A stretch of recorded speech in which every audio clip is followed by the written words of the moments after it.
Hi, I'm Russell Mullin, and today I'm going to capture this swarm.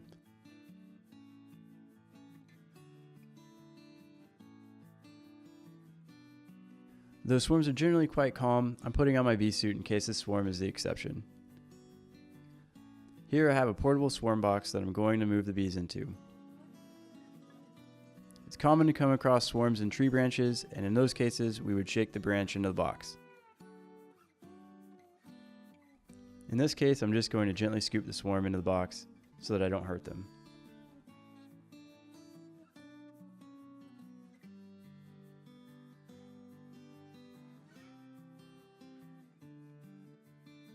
Some folks get nervous at the sight of a swarm, but it's a natural behavior for honeybees to split off in this way.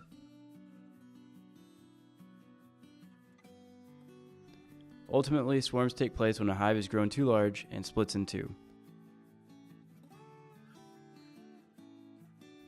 Then a queen leaves the original hive with a number of worker bees. Swarms don't stay like this for very long, so if you're interested in capturing one, you may only have a day or two at the most.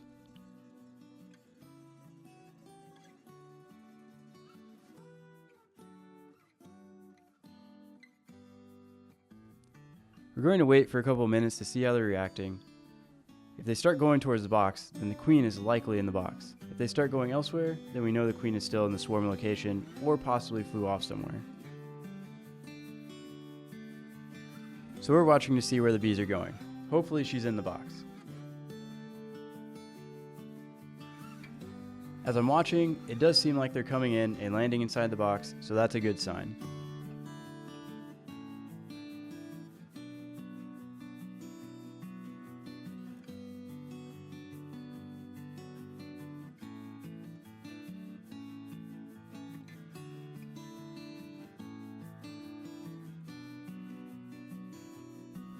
If you look, you can see that the bees inside the box are beating their wings, and what that usually means is that they're trying to circulate a pheromone called Nasanov pheromone, which lets the other members of the swarm know where to go.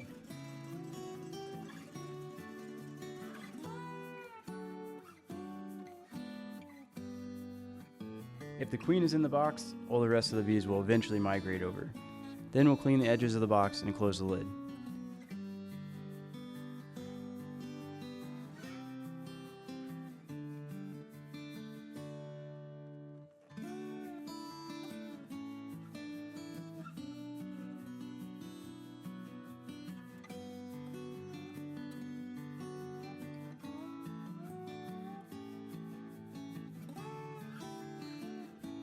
It appears as though we've successfully captured the swarm, so thank you for watching, and we'll see you next time.